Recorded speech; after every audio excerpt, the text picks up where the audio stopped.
C'est le deuxième jour au salon Viva Technologies. Widubis continue à parler avec des start-upers innovants. Maxime Azoulay, vous êtes CTO chez Iseop. Et Iseop, vous allez nous expliquer ce que c'est, mais pas avec des verbes, avec des hashtags. Je vous demande de me décrire en 3 hashtags Iseop. Alors, intelligence artificielle, Oui, ça fait 1. ça fait 1. Ça fait 1. Génération de texte, Oui, ça fait 2. ça fait 2. Et ambitieux, Ambitieux, ça fait 3. ça fait 3. Aujourd'hui, on est là chez Viva Technologies pour parler écosystème. Vous, votre activité, comment est-ce qu'on fait aujourd'hui, vous, pour rentrer dans le radar de ces grands groupes ? Généralement, on passe par les pôles innovation.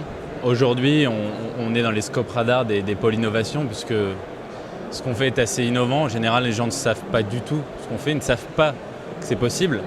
Donc forcément, on ne nous appelle pas forcément directement, mais on passe dans le scope radar des labs innovation. Mais alors comment justement vous faites pour vous faire connaître? C'est quoi? C'est des salons, c'est un incubateur, c'est des associations? Alors j'imagine c'est un peu tout ça évidemment comme toutes les startups. Ouais, c'est un peu tout ça, c'est des salons.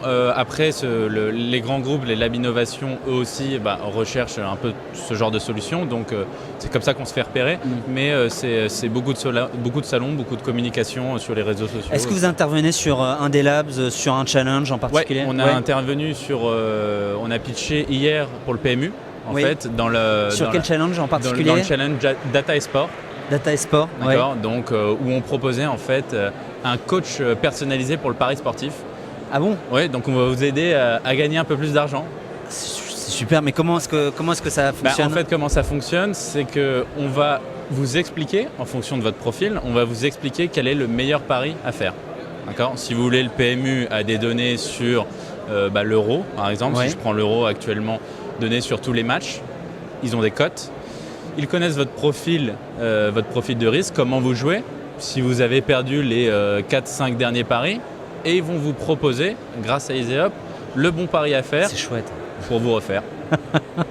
C'est chouette, c'est chouette. Mais en même temps, ça tue un peu l'idée même du pari. Si vous voulez, il y a les gros parieurs. Oui. Eux, ils savent parier. Mais il y a tous les autres. D'accord. Il y a tous les autres qui aimeraient parier. C'est-à-dire qu'aujourd'hui, là pendant l'Euro, combien se sont dit bon allez, je mets un petit peu sur ce match-là, j'ai jamais parié de ma vie, mais j'ai envie de jouer. Il y a tous ces parieurs-là et ça fait un bon pourcentage et c'est ces gens-là qu'on veut aider. C'est ces gens-là qu'on veut fidéliser en fait, grâce à un coach. Et un parieur sur le foot, une fois qu'il est un petit peu en confiance, on va lui faire des propositions de cross-selling. On va lui dire tiens, il y a Wimbledon qui va commencer, on va te proposer de parier sur Wimbledon. Même s'il n'est connaît rien en tennis, tout le conseil qu'on va lui donner va l'aider. Il va dire ok, j'ai compris, je vais parier sur Federer, sur Wawrinka, n'importe. Vous avez pitché hier, comment ça a été reçu par le PMU?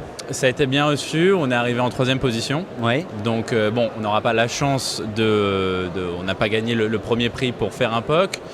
Mais j'ai envie de dire c'est mieux parce que nous on veut pas faire un POC, on veut faire un projet. Oui. Donc voilà, on va aller faire un projet avec le PMU, on a gardé les contacts évidemment, eux sont convaincus, dans le jury ils étaient convaincus aussi, donc ça m'étonnerait pas qu'on fasse quelque chose dans les prochains mois. Et de toute façon maintenant vous êtes en contact avec le grand groupe en question, avec Exactement. le PMU, donc c'est presque gagné.